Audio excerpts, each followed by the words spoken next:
Hello, everyone. Welcome to the Collaborative Mentoring Webinar Series. I want to thank everyone for joining us today. I know we're in particularly challenging times. There's so much going on, and I'm just really glad that everyone is here for each other today. I wanted to note before we start this webinar that my colleague Minnie will be talking a little bit more about COVID-19 resources for programs and give you some more information about some of the resources and webinars that Mentor will plan on hosting in the coming weeks towards the end of this presentation. So just wanted everyone to know that as we start this webinar today. So for today, as you know, we'll be talking about activating the power of youth voice and mentoring. And I'm Adrienne Ellis, and I'll be facilitating today's conversation. So let's go ahead and get started. So before we get into the real meat, I wanted to share just a couple of housekeeping information. In a week, you'll receive an email with the information about how to download a copy of all these slides and actually view the webinar recording so you can share it with your colleagues afterwards or rewatch it. You can only actually access this information by going directly to Mentor's website in the next week. So that's where you'll be able to get all this information. And as you know, to continually improve on this series, we really want to see your feedback and input. So after you exit the webinar, you'll actually get a short survey will pop up, and it only takes like 3 minutes to fill it out. So please do that. These webinars are only as reflective of the information that we get from each of you about how to improve our work as well. So we actually really want to make this a participatory experience. So we want you to use the question box to ask questions throughout the webinar. And then actually Minnie Chen will be queuing up some questions to share with panelists during the Q&A portion of the webinar. We may not get to all your questions because there are several hundred of you on this webinar, but we certainly will do our best. And then the questions that we do share with our panelists are generally the ones that are really, really broaden or deepen the conversation as well. So first, just to get a sense of who's with us today, we have two short polls. The first one is, what is your experience level in the mentoring field? Are you beginner, experienced, or expert? I'm going to give everyone a few seconds to do that.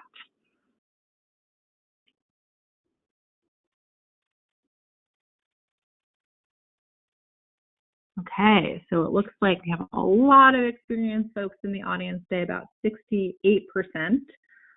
We've got 5% experts and 27% beginners.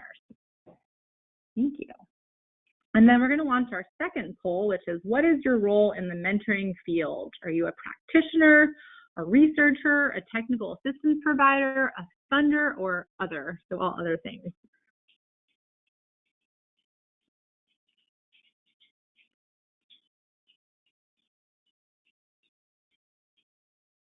I guess that's just a few seconds. All righty. So we've got a lot of practitioners and a lot of other. Definitely curious where that other category falls into. And then we've got some technical assistance providers, researchers, and funders as well. I'd just like to reiterate that we welcome everyone, and we think and hope that Shay's information will be applicable to everyone in different fields and different sectors as well. So thank you so much for joining us today. So just a reminder, I know many of you know why you're on this webinar today, but just to reiterate some of the goals and purpose of today's webinar is that we know that mentoring programs are really dedicated to serving youth and ensuring that they have the tools and supports they need to succeed. But we really want to delve into how mentoring programs ensure that youth voice is actually accounted for when creating materials and programming that actually clearly directly affect them. We know that the young people we serve have a wealth of knowledge and skills that they bring to the table and to enhance the quality of our work. So today we'll really be discussing the importance of youth voice, why it's important. We're going to be really delving into what are some of the successes and challenges with incorporating youth voice into programs, and then what are some of the strategies that programs can implement in order to better leverage and center youth voices as well. So today, at first, we're going to do a little bit of introduction to our panelists. I will go first. My name is Adrienne Ellis, and I'm the Director of Government Relations at Mentor. In this role, I actually work to really mobilize sort of Congress and the administration to support youth mentoring and youth development. I've been at Mentor for about 4 years, and before that, I worked for a member of Congress on issues related to child welfare and foster care. So you'll probably see that I work on policy and advocacy, not on programmatic work. So you might be like, why is this person leading today's webinar? And that reason is because I actually lead a program at Mentor called Youth Advocates for Mentoring, which is a youth development program that partners with 12 young people across the nation to train them on advocacy, policy, and grassroots organizing skills. And so I'm pretty boring in comparison to lots of my other panelists. So we have 2 of our youth advocates here today to tell you more about their program, and I'll leave that to later on. But for right now, I'm going to ask my fellow panelists to introduce themselves, and we're going to start with Grace. Hi, everyone. My name is Gracie Flynn. I am a participant of Youth Advocates for Mentoring. I'm part of the 2019-2020 cohort. I am from Louisville, Kentucky, and I'm a junior environmental science major here at Bellarmine University in my hometown. I also have a minor in anthropology, so I'm using both of those to kind of fortify my advocacy work in environmental health. So that is what I use Youth Advocates for, to help me deliver legislation surrounding my project to Congress in July. I'll explain all about it later, but I'm happy to work with my colleagues, and I'm very happy to be here today. Thank you. Good afternoon, everyone. My name is Tariq Brown. I live in Chesapeake, Virginia, and I attend ODU, Old Dominion University. And my major is psychology, and I'm using that to help fully understand myself and the individuals around me, and also help me combine fashion and psychology together to help find an outlet for certain types of people. And I'm also using this to help me start a nonprofit organization to help youth, low-income men and boys, to help them deal with depression, anxiety, and stress and all that extra stuff. And yeah.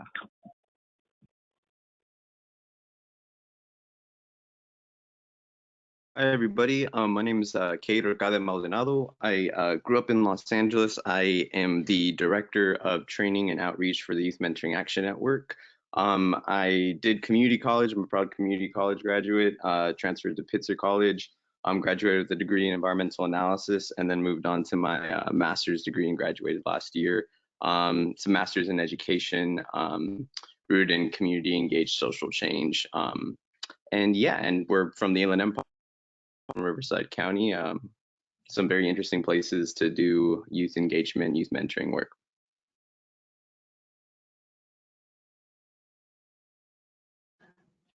Good morning from Seattle.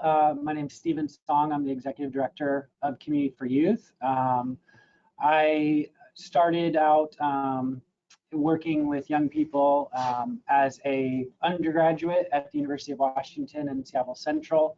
Did some research on college access through a mentoring program here locally. Went on to UW to get a bachelor's in medical anthropology and global health. Did a master's of social work at the University of Washington, and started a suicide prevention center based out of UW as well. Moved over into Community for Youth about 2.5 years ago, and love it. And I'm very excited to be here. Thanks for having me.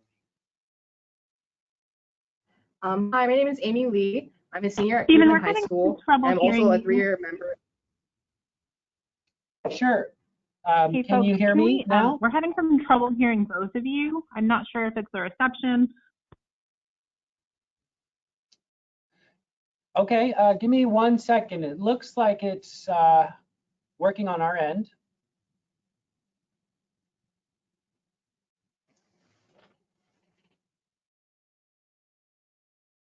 So can you hear us now?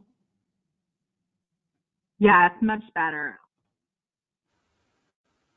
Oh, okay, great. So Do you mind starting I'll over? introduce I think it was myself. really hard to post your bio. Yeah, no problem. Okay, good morning from Seattle. Stephen Song, the Executive Director of Community for Youth. Very happy to be here with you all this morning. I started in youth work about 12 years ago as an undergrad, doing some research on college access and how community-based organizations can support in that. Did my undergraduate at UW with medical anthropology and global health, then transferred to a master's of social work where I focused on policy and administration. At the University of Washington, I helped start a suicide prevention center that focused on public health. And then I transferred over to Community for Youth about 2.5 years ago and have been really loving working with young people in a community setting. Hi, my name is Amy Lee. I'm a senior at Cleveland High School. I've been a part of CFY for 3 years, and I'm the Leader Corps president.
I'm not sure if folks can hear me. I'm just testing this to see if they can. Hi, Adrian. This is Minnie. I can hear you, Adrian, right now.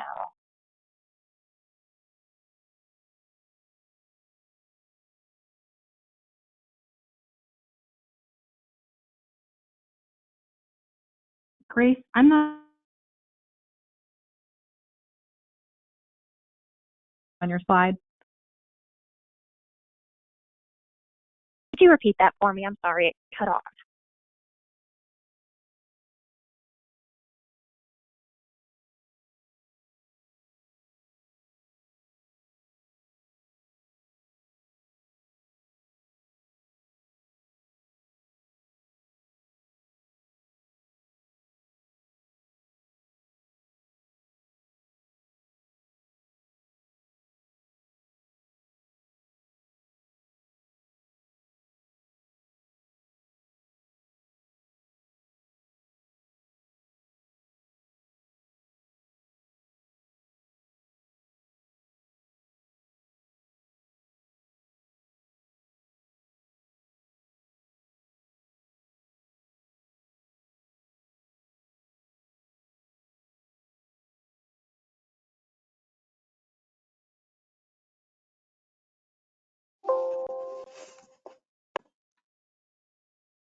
Hi, folks. If you can hear us, we're just trying to fix some technical difficulties, so please give us a few moments. I'm so sorry about this.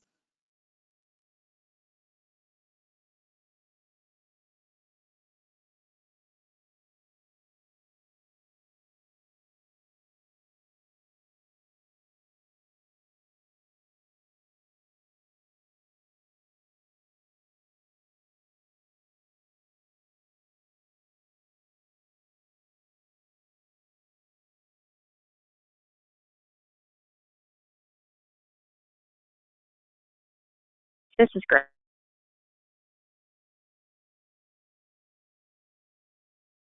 Okay, Grace, can you go ahead and start your slide?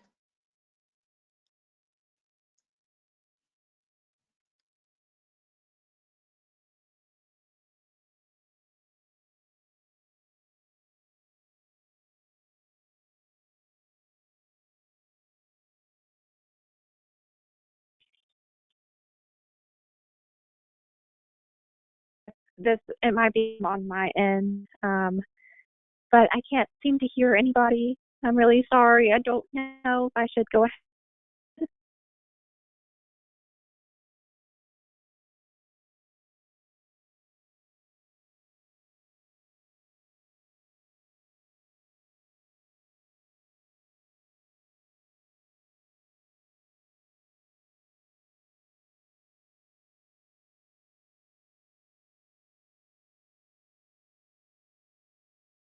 And start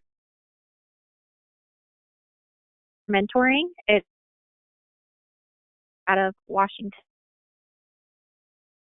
and it trains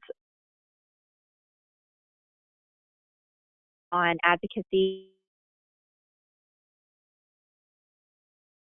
through an application.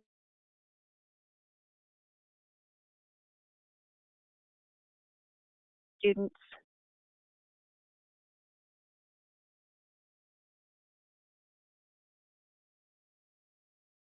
from 6,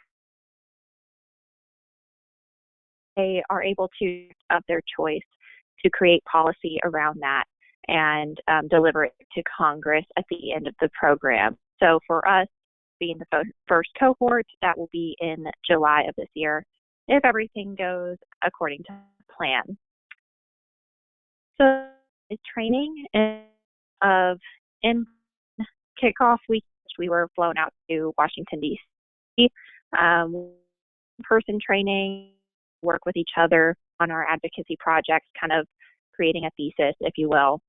But we also have monthly webinars and via phone with our assigned mentors and some outstanding assignments as well.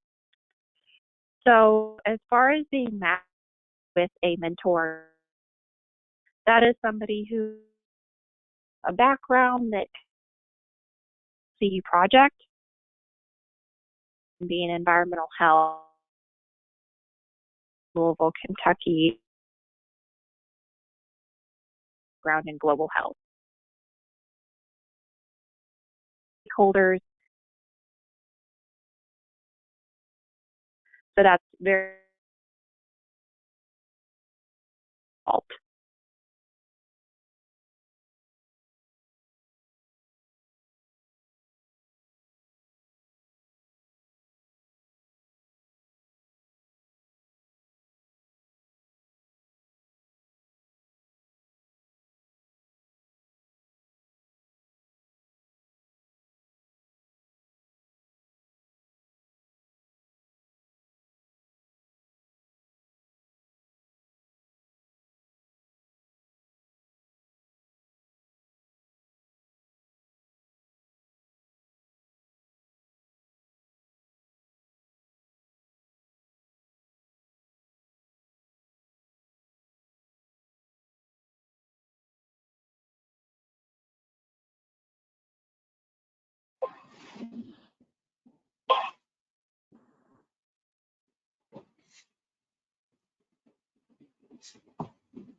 Hi, folks. We're still trying to figure out some technical difficulties. I know that Grace was sort of in and out as well, so just give us a few seconds.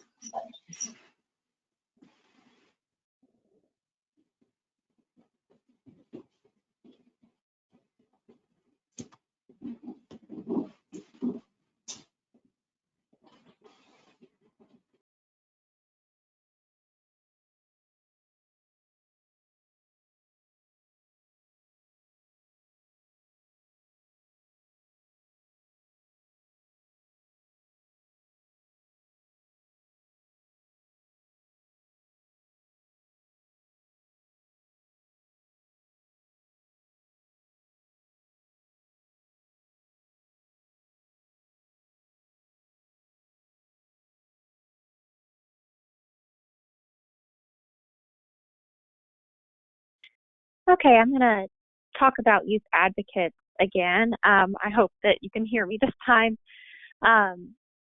So we are a part of a 10-month program based out of Washington, D.C. It trains 12 participants, as Adrian said, on advocacy, policy, and grassroots organizing.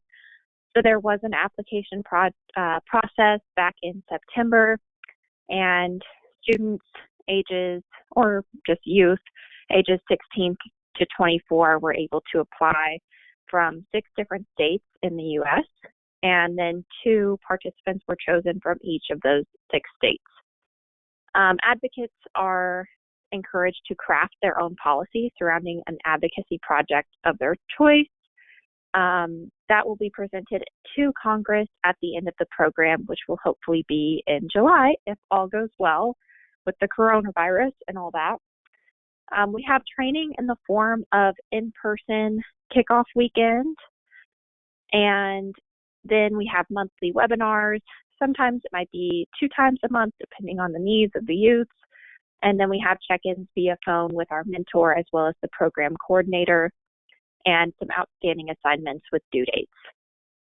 Each advocate is matched with a mentor who has a background that is related to their advocacy project. So for me, mine is on environmental health. So my mentor has a background in global health, and she can help me identify stakeholders and facilitate some conversations that otherwise I may not know how to have. So overall, it's very comprehensive in making sure that we have a variety of trainings each month, and that we can talk to the people we need to make sure our projects are ready for Congress.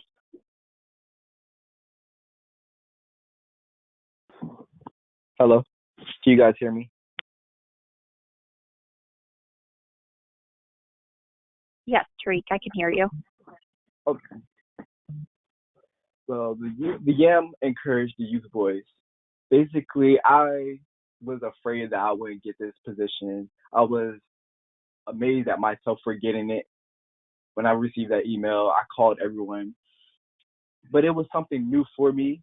I really wasn't the person to really get into politics or really cared about getting involved in the community, but getting involved in this really showed me that, okay, I have a voice and I need to use it.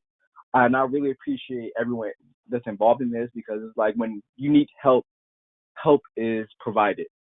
It doesn't matter if it's the hardest question or the challenge that you're going through and you feel like you can't find it, they always end up finding it for you and sending the research that they found. And they let you know that it takes steps for your voice to be heard. If you put in the effort, you're going to see an outcome. If you out there and you're getting everyone involved, it really shows like, okay, this is something that I can really do and make a change and a difference in the community and the youth. And then there's like new opportunities and new experiences are pushed out.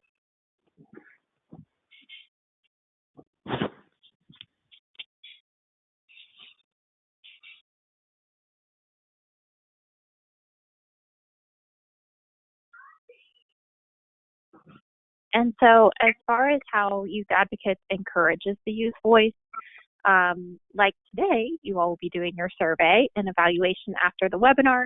We do the same thing with our monthly events and webinars as well. So that makes sure that the feedback is quick, but also the implementation can start right away to make sure if something needs to change for the future, that is available and ready to go into place by the next webinar.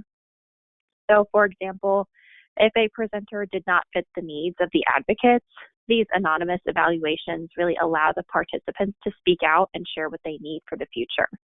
Youth Advocates is an adaptive program, especially since we are its first cohort. We have a big say in what goes on, which is super helpful.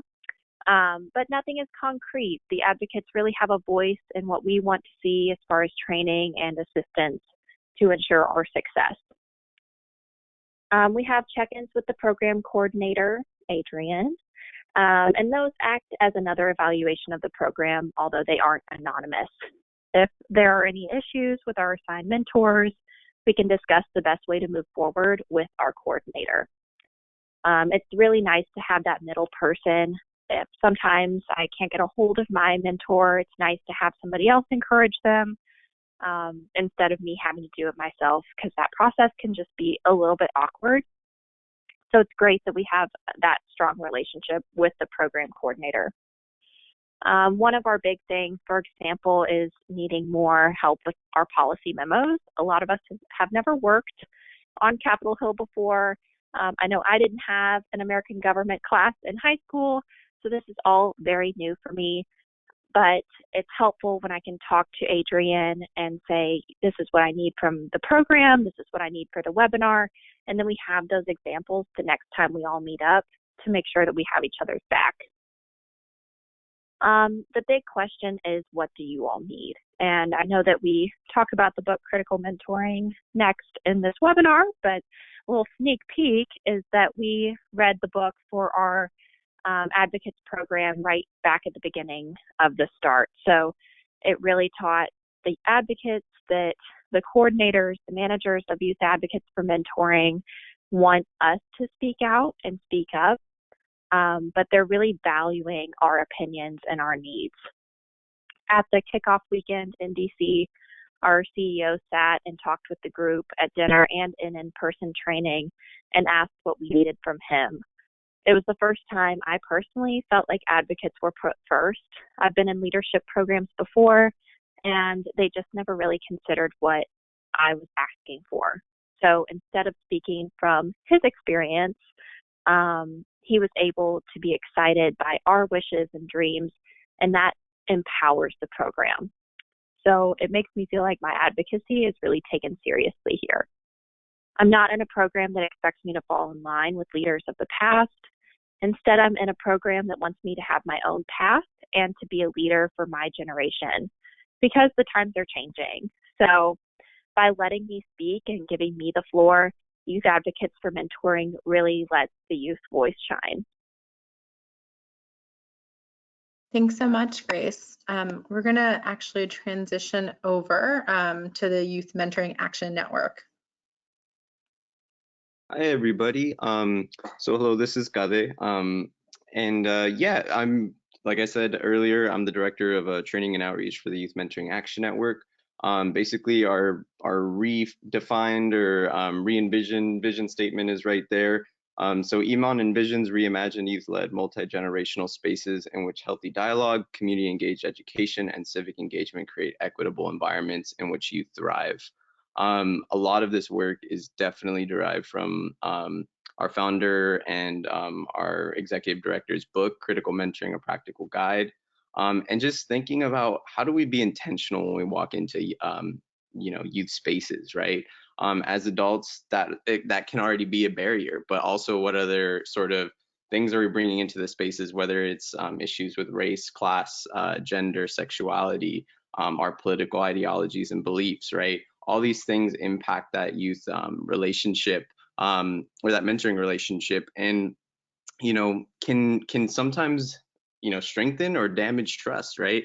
So how do we figure out how our programs can be more effective and more engaging when it comes to working with our young folks in our communities? Next slide, please. So what is critical mentoring, right? I kind of mentioned a little bit about it in that last slide, but this is our sort of go-to text here, sort of go-to metaphor, right? It's if young people's contexts were water and air, it would be impossible to breathe and impossible to drink. The critical mentoring process aims to address this, right? Mentoring must move to clear the water and purify the air. And what that means is that we need to clear the water and purify the air of these isms or these phobias that we have in our society that really do impact our young folks. Schools, right, are microcosms of society at large, right? That's where a lot of our young folks will figure out what it means to be a Black person, right? To be a young queer identifying person, to be an undocumented individual, right? All these different things, they start to see that play out in their everyday lives when it comes to just going to school. That in and of itself is already a sort of political identity that we've seen, time and time again when we engage with our young folks or see issues on the news.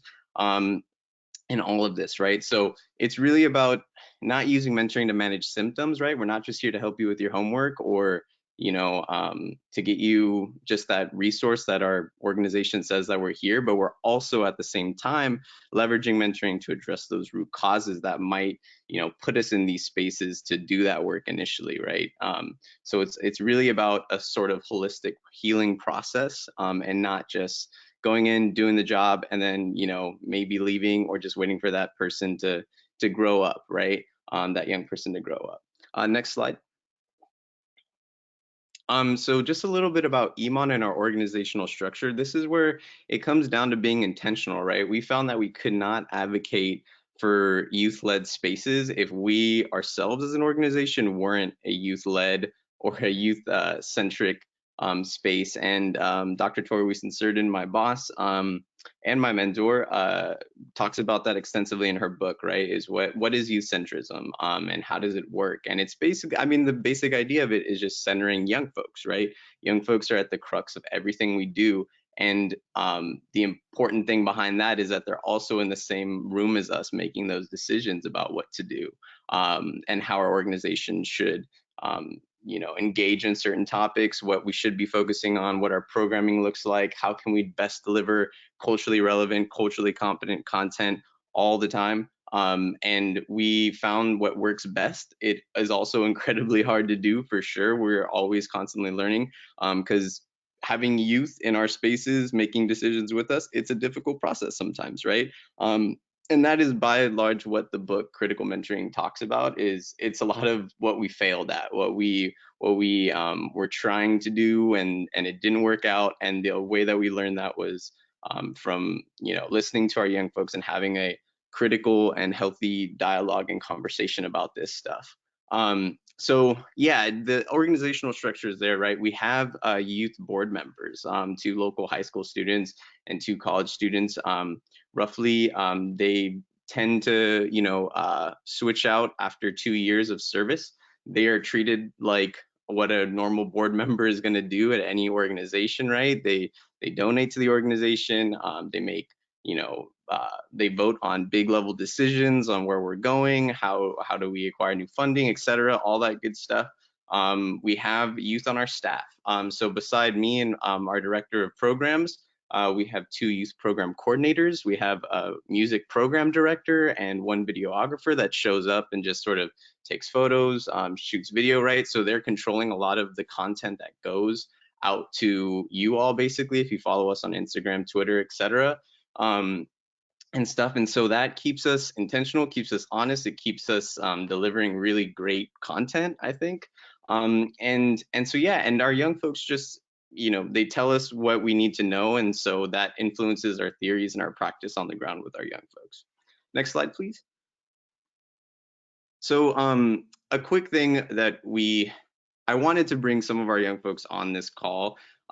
We had some discussions, right? They were going to be in school, but then this sort of pandemic occurred. So we wanted everybody to kind of just, stay at home, relax, be with their families and everything like that. But what we did was we conducted some small qualitative interviews.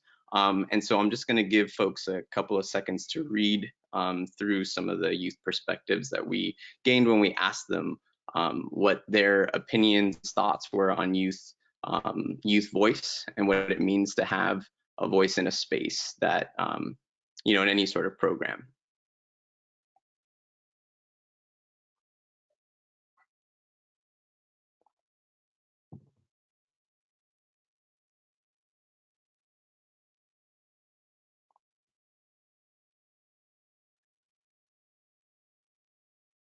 And so I'm just going to read the key quote and let folks read through the bottom text, right? But Darian, one of our young folks, she said, "I feel like the youth only have a voice when authority figures want us to have a voice. And like all these years, they've been teaching us structure, structure, structure, so much structure every day."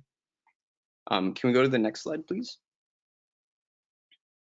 And so this is Trinae. I'll give folks another couple of seconds to read through that, and then I'll read that quote.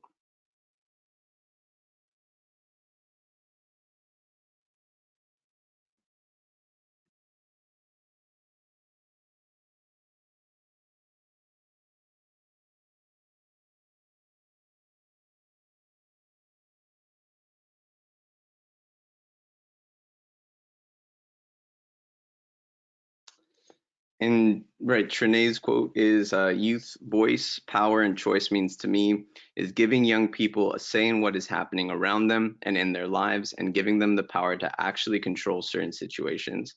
I see the least amount of choice in my life when speaking to adults.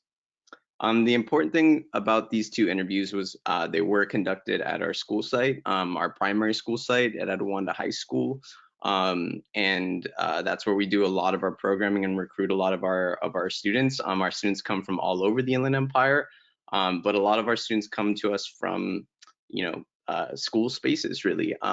We have community folks that come to us from different organizations and nonprofits that we work with in our region. But by and large, a lot of our young folks come to us basically from a school relationship. So there is that sort of perspective coming out there, most definitely. Next slide.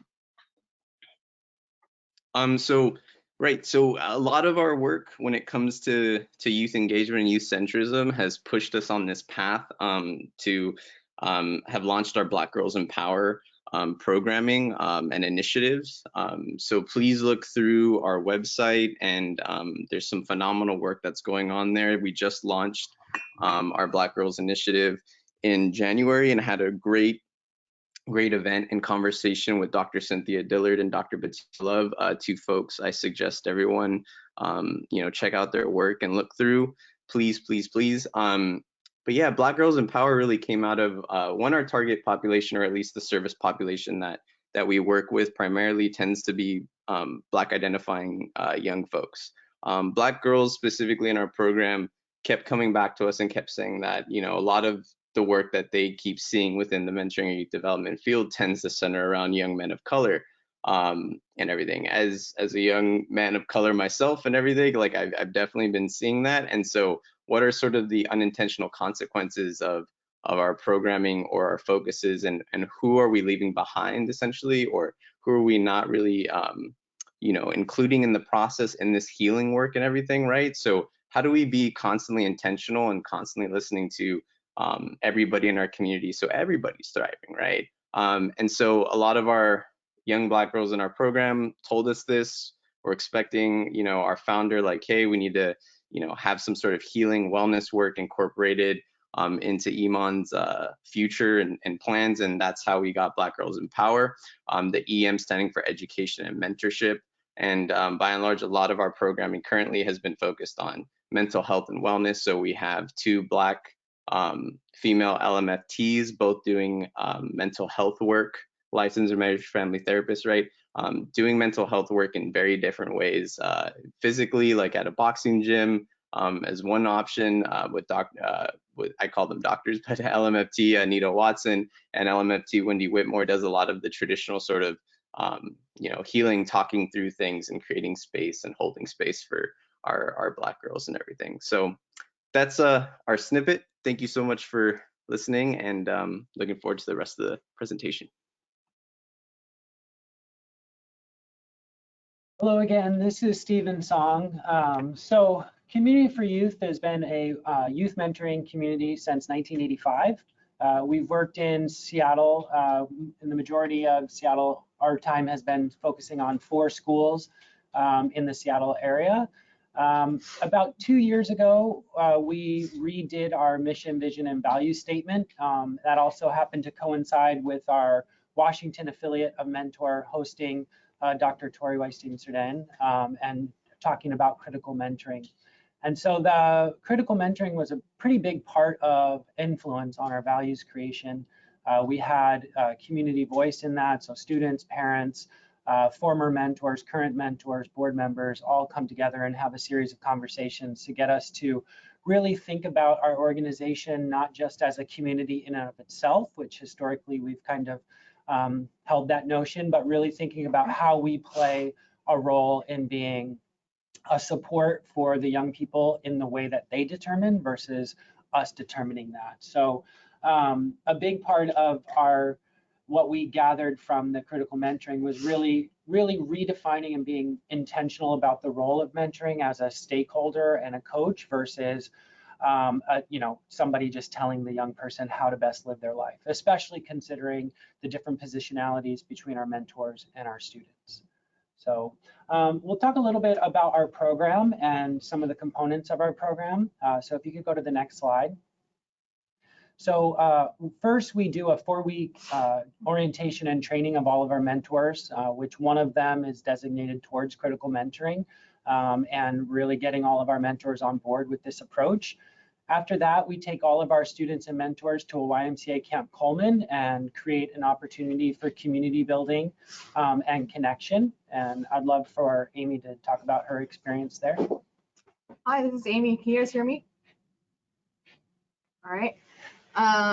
So my experience on launch was, I mean, honestly, one of the best moments of my life. I got to meet a lot more people than I ever would have imagined. I got to gain a lot of connections. And honestly, it's a very important time in the program because you are so immersed into the community. You feel as if that you can rely on anyone you turn to. And so I feel like it's really important to be a part of it. And in that process, our goal is really to get everyone at least one opportunity to interact with all the folks there. And from that, we ask for young people to just kind of put forward their choice of who they're matched with. So if you could go to the next slide. A big part of our program's approach is that a lot of times the adults in people's lives are not adults that the young people choose. And so to be able to have some sort of say in what adults they're connected with is a big deal. So we ask for everybody's choice and who they want to be matched with, and we do our work to connect people in that. And then we basically reveal the match at match night, and from there, that's who they're connected with through the whole academic year. I have to say that match night is the most nerve-wracking but exciting part of the whole program, because that's the day that you get to know who your mentor is going to be. And it's just all that hard work at launch is coming to flourish at match night. And that's honestly the best part. So on the next slide, so once everybody has been matched, we kind of have a cadence of programming where we do what we call family groups, where we pair 5 to 7 matches in what we call a family group, and they meet one time a month. We have a one-on-one that meets one time a month. We have a student mentor workshop where the entire community of about 30 to 40 matches meets together, and we discuss topics that our young people help us settle on and help facilitate. And then we also have a mentor training once a month as well, and we repeat that cadence throughout the year. And so maybe you could talk about your family group experience. Family group, honestly, it's in its name, family. You get to know this group of individuals over the course of a year, and it's people of different backgrounds. And so in the family night, you do anything that you pretty much want. You can go watch movies, you can go out to eat, but it's just basically a time for bonding with that family group. And the workshops, we cover a wide variety of topics. You know, sometimes it's just really about community building and connection. Sometimes it's about reflecting on current events or something that's come up. Right now, we're having to adjust due to some of the coronavirus precautions, and so that's been quite the challenge. But all the while, it's really about creating connection and community for not just the students, but for the mentors as well. So on the next slide, you know, a big part of what we're trying to do is make sure that we're a relevant program. And sure, I can have some ideas, but I haven't been in high school for a while. And when I was in high school, I didn't have a cell phone. So I'm pretty much don't know what it's like to be a student in high school right now. And so how do we make this program something that actually supports the young people for what they want it to be? This is completely choice-based, so just because your parent wants you to be in this program, that doesn't mean you have to want to be here. And if you want to be here, we owe you the responsibility of making this a program that's worth your time. So a couple of ways that we've tried to do that is creating a leader corps. In the history of Community for Youth, we've had different ways of trying to gather students together to have them be a part of it. Leader corps was born out of some brainstorming that some of our students had as well, of just bringing together students who have experienced the program year at least once to help be facilitators and group leads, and really just be help us be advisors and guides to a variety of different programming questions that we have. We did also a student leader core panel for the pre-mentor training. So what does it mean to be a good mentor from the student's perspective? Again, we really try to make sure that there's choice in who they're paired with and their family groups. And then also try to integrate young people into the decisions, the program design, and et cetera. So, being the Leader Corps president, I feel like this program has given me a lot of opportunities and goals and duties, and that has created a lot of connections for me.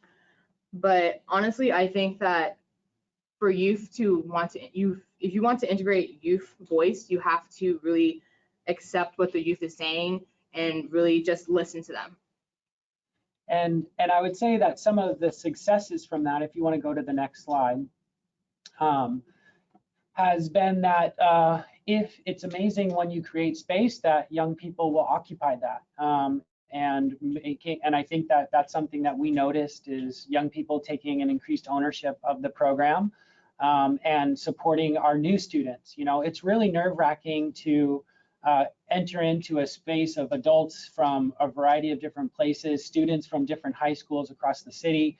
And so to have our young people be the ones that are saying, hey, welcome, I think really does create a particular environment.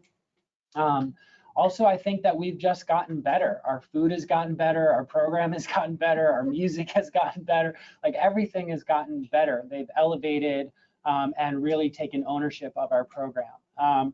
You know, some examples of that are also just really taking it seriously. We've had students really advocate for our program at their workplace to get to build connections for our program. We've had young people travel down to our state capitol and testify on behalf of the power of mentoring. That resulted in actually finances being diverted to mentoring programs. So there's definitely been a lot of successes. And I'd be curious, Amy, just to hear about your experience of seeing Leader Corps from an idea to now in its second year. Honestly, I agree with you on that. Food has gotten better and music has gotten better for sure. But what's been so great about Leader Corps is that I've been able, and honestly for all the members of Leader Corps, we've been able to meet new people and gain various relationships and skills that I would have never done at all, because it's just not my type of thing. But being in this program, it really pushes you out the box and makes you want to do things that honestly I would have never imagined. Some of the challenges, as have been pointed out, is that, you know, how do you create a meaningful process? And that's, if you can change to the next slide. So how do you create a meaningful engagement opportunity? So I think for sure we've had times where we haven't given our young people enough runway to actually make the experience something that they really had a hand in. Or making it a little bit too small, or like almost kind of more towards like tokenism. And here's the young person on the meeting, but then not really integrating them into the meeting and giving them the prep work and the, you know, the background information. And so every day we're trying to grow and do better. So, and then also you want to, you don't get to decide, you know, it's like I think of this idea of like a soundboard. And when you have youth voice, you don't get to decide what you amplify and what you turn down. It's really up to the young people to say, hey, this is for us. And so we definitely have gotten some feedback that have made us really pause and be like, okay, we definitely have to do better in that idea. And I think it's ongoing, and we'll continue to work to create more spaces, but for sure has not been fully fluid. If it was easy to have complete youth integration, every organization would do it. So I don't know if you want to speak to any of the challenges you've experienced. I think one of the early challenges I had was that I felt like the program wanted a lot of youth voice and a youth opinion, but they didn't want the youth decision. Mm-hmm. So it felt like you wanted us there, but at the same time, it was kind of like just be there as a placeholder, but don't say anything.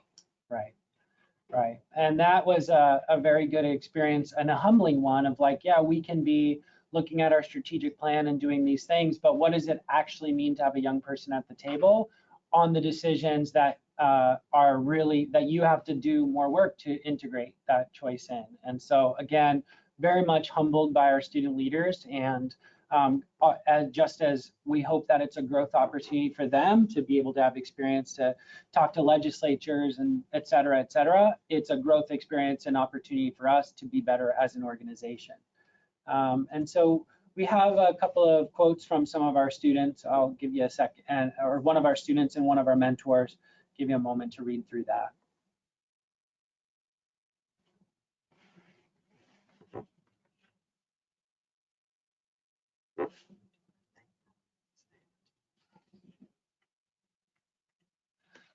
So, you know, Community for Youth has been around for a long time, and we really, really are wanting our program to be what the young person wants it to be. And so we're really trying to build fluidity, provide a variety of resources for both the student and the mentor so that we can be along for a supportive role in that young person's life. So thank you very much for taking your time. Very gracious to be here and to be a part of this work, and just want to say stay well from Seattle. All right, thank you. Thank you so much. I'm going to transition over to my colleague Minnie, who will read out a couple of questions for the panelist. Hi, can you all hear me? This is Minnie. So thank you so much, yeah, all the panelists and speakers. So we have a couple questions, and definitely want to hear from you all if you have any more questions, so definitely write those in. I'd love to hear from just any of the panelists or speakers can answer this, talk more about kind of what does the mentor training look like for you all, and how do you really incorporate youth into that mentor training, and what are some examples?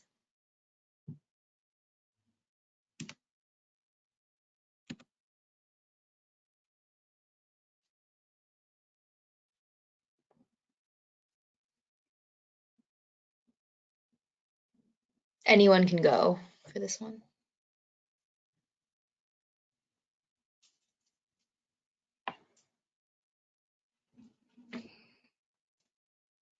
I can jump in. This is Stephen Song from CFY. So our mentor training, number one, is we wanted our young people to tell mentors what they consider a great mentor. We definitely give out the critical mentoring as a resource. And then we just kind of go through what does it mean to be a mentor in this era of time, and how do we really, really be aware of our positionality and our power dynamic, and work to create openings for that young person's voice. So a lot of training around how to, how to be a calm presence, but also how to be led. I think there's we do a lot of different role plays and scenarios, but I think we get nervous too as mentors and adults, and oftentimes when there's a silence or a space, rather than just holding and being able to support our young people and give them that space, we jump in with solutions or chitter chatter. And I think just being able to really provide opportunities for our mentors to see how they can create openings and space in a situation that has a lot of different power dynamics.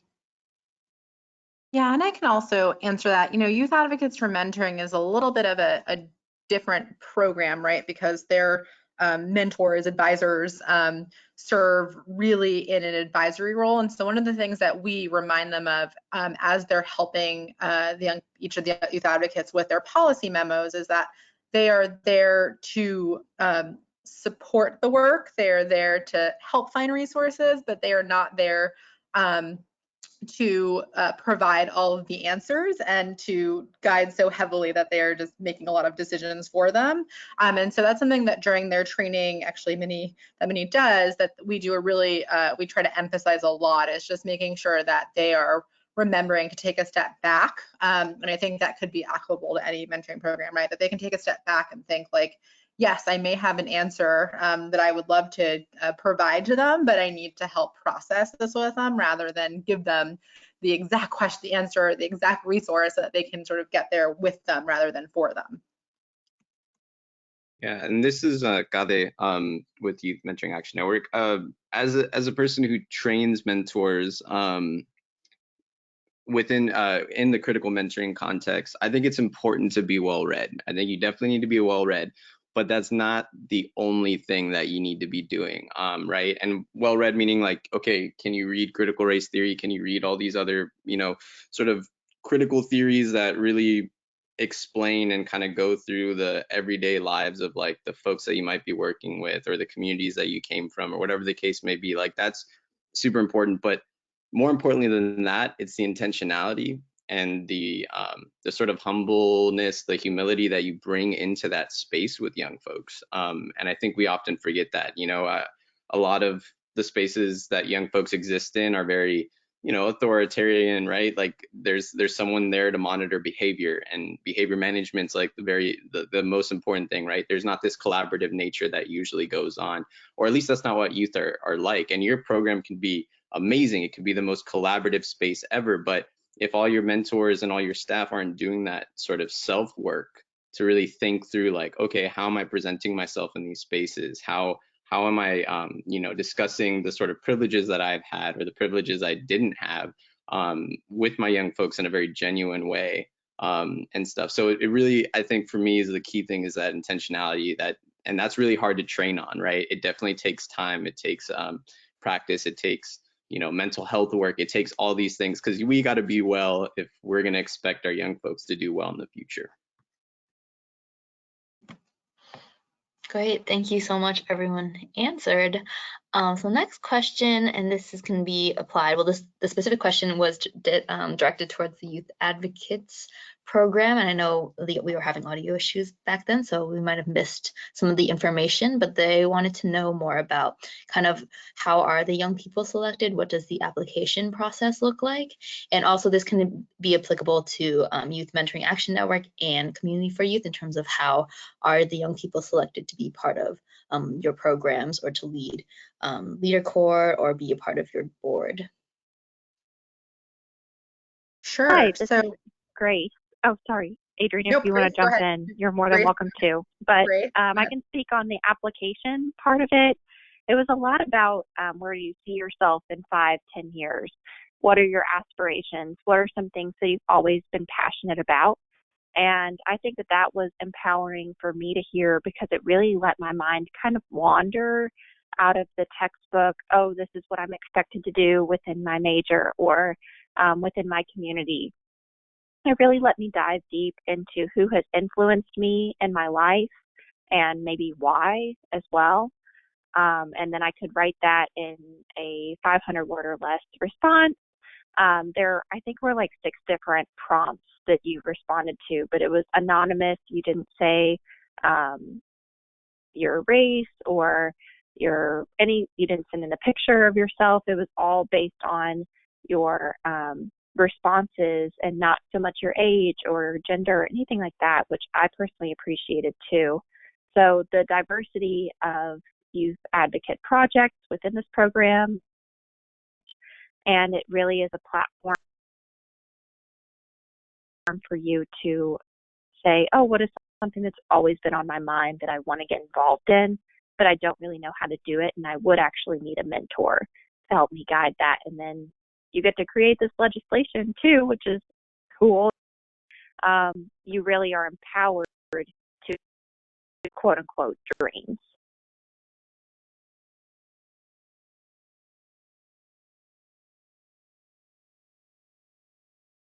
and I can just speak to a little bit more about that application process from our end. I think sort of echoing what Grace said, when we thought about the questions, we wanted to think about questions that young people aren't asked 24/7. So we asked them things like presidential candidate a question, what would it be and why, or what are some of the things that you're passionate about? You know, each of the youth advocates are able to choose the year, and that's unique to our program. There are programs very similar to this that the young person has to choose, you know, an issue related to the organization's priorities. But that's something that we do very intentionally to getting out of this. And our application, anyone in the program, anyone who's applying to also send in a video or artwork or other ways to express their besides in writing, because we think it's really important not to just give sort of one medium to do that in as well.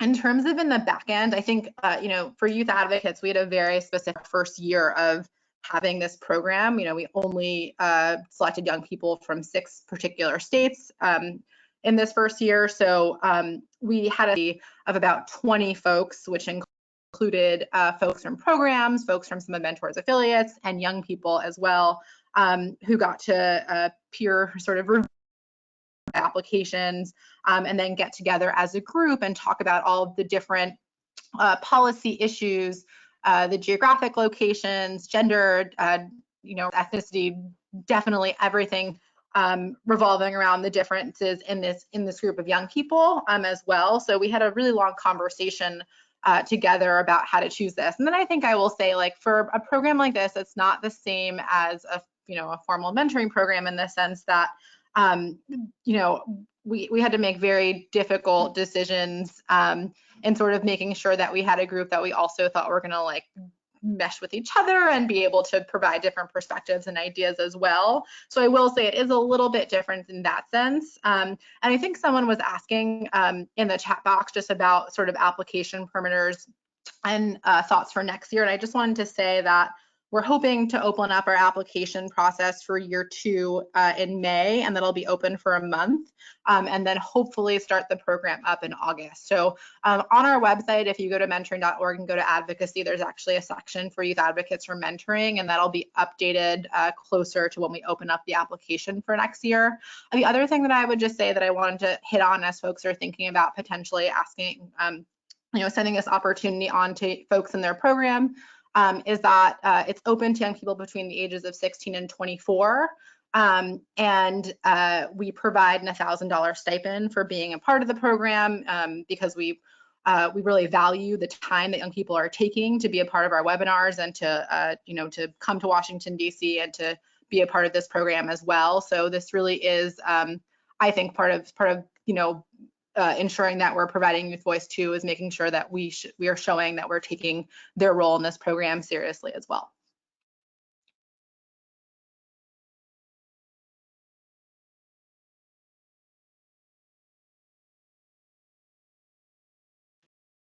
Great, thank you, Adrian and Grace. Just a quick thing. Oh yeah, go ahead. When it comes to select. Should I keep going?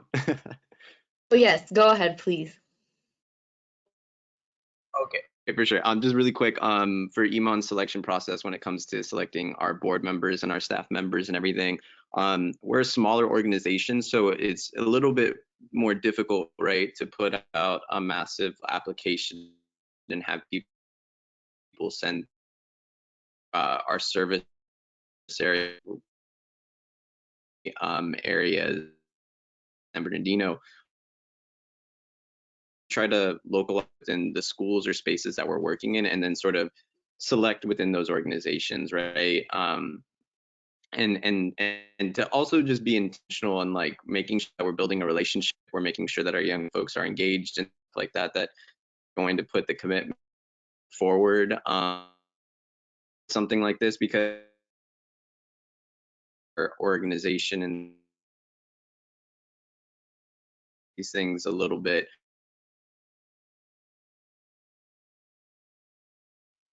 The reason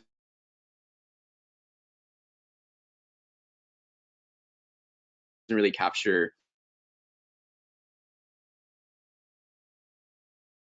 you know, face to face with the side, come out in certain spaces and stuff, right? And opening up those spaces for them once our current employees or current members start to forward with their lives. And so who exists within your programming, and, you know, strategically recruiting and bringing them into the process and talking about them conversations. And then there's the mentoring.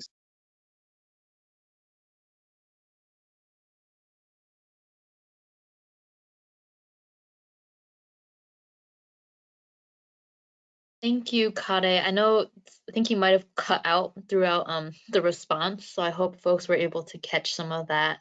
And I do hope with the recording of this webinar, we'll be able to kind of catch some audio that folks might have missed out. But thank you so much for your response, and do apologize for all the technical difficulties today.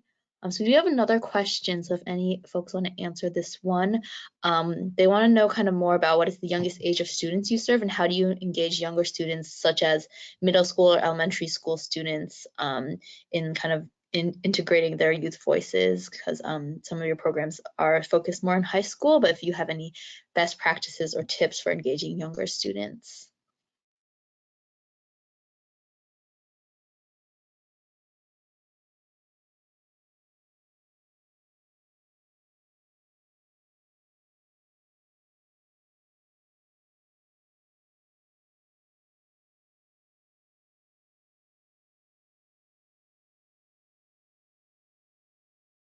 It's really population is high school students, and will most likely always be high school students. But as I said, a good that we open up to community as long as they understand that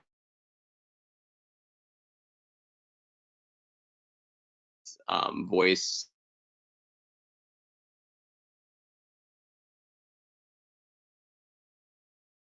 really folks are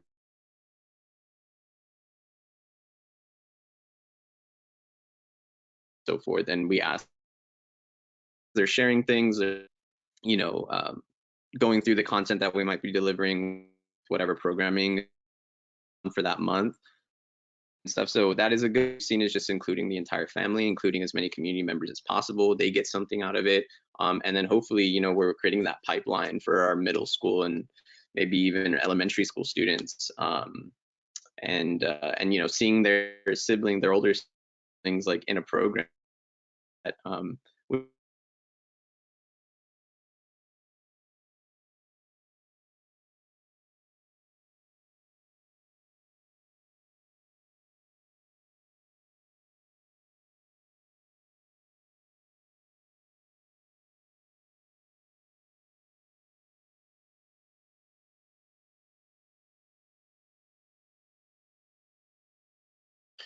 Okay, so sorry everyone. Kare, I think you yeah, just completely cut out. So I think we're just gonna move on, and I just want to ask one last question because I know folks are unable to hear. So let's just see. Yeah, we'll just move on with the one last question. And this person's asking that they're thinking of creating a youth advisory council, but the majority of youth could come with their mentors because transportation barriers. Do you separate the adults or keep them together when you kind of bring together a youth advisory council?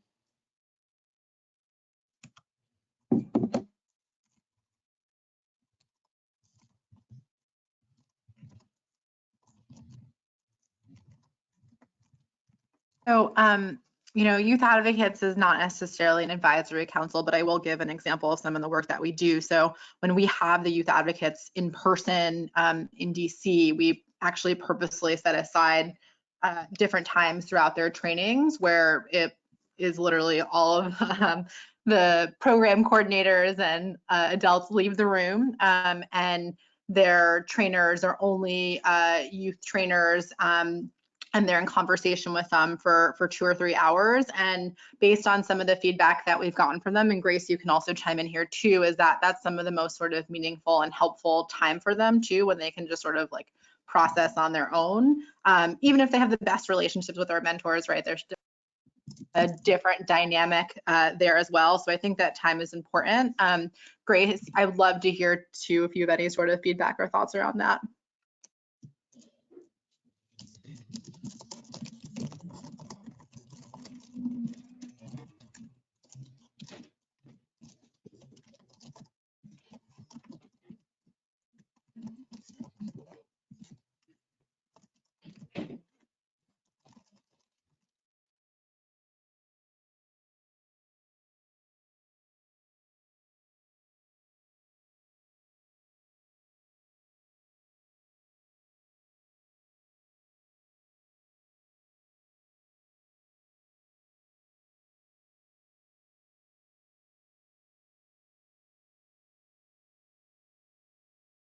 Hi, Adrian. I think we're having some trouble hearing from Grace.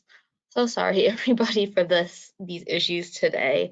I think we'll definitely send along some of these resources. I know some folks, we had some more questions we couldn't get to, but I think our panelists are having audio issues.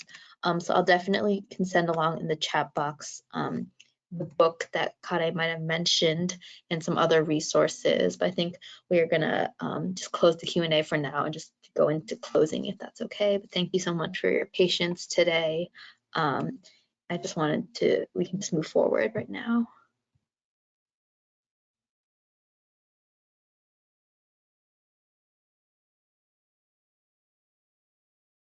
Great. Thank you, everyone. Thank you to the panelists and then to all of you really for dealing with our technical difficulties today. We appreciate you bearing with us and we're so sorry about this. I know there were a lot of questions we weren't able to get through today and you couldn't hear some of us as well. So here's information for both of our panelists. And then the other thing I will say is hopefully after this, we can also send you out my information so that if you have questions for Grace or Tariq, you can also contact us as well. Next slide. All right. And I'm going to hand it over to my colleague, Minnie. Thank you, Adrienne. So I know thank you again, everyone. So I know with everything that's been going on in the world, before we close today's webinar here at Mentor, we also just want to acknowledge that with the rapidly changing nature and the spread of the coronavirus pandemic, we recognize that it's been definitely a very confusing and stressful time for many, and many folks have lots of questions, especially our young people who, like, their lives and daily routines have been drastically altered and disruptive. So we just wanted here at Mentor just to send out some different tips that you can access on our webpage that we just posted today, www.mentoring.org/coronavirus-resources. We'll be updating that page over the next couple of weeks, where we'll release more resources and information that mentoring programs you all staff, mentors can use to support each other and their young people during this time. I really just want to emphasize that the relationships that we've all cultivated with our mentees and others in our lives can make a huge difference. So definitely please continue to check in and lean on each other during this time, and check back in with other resources that Mentor will be posting.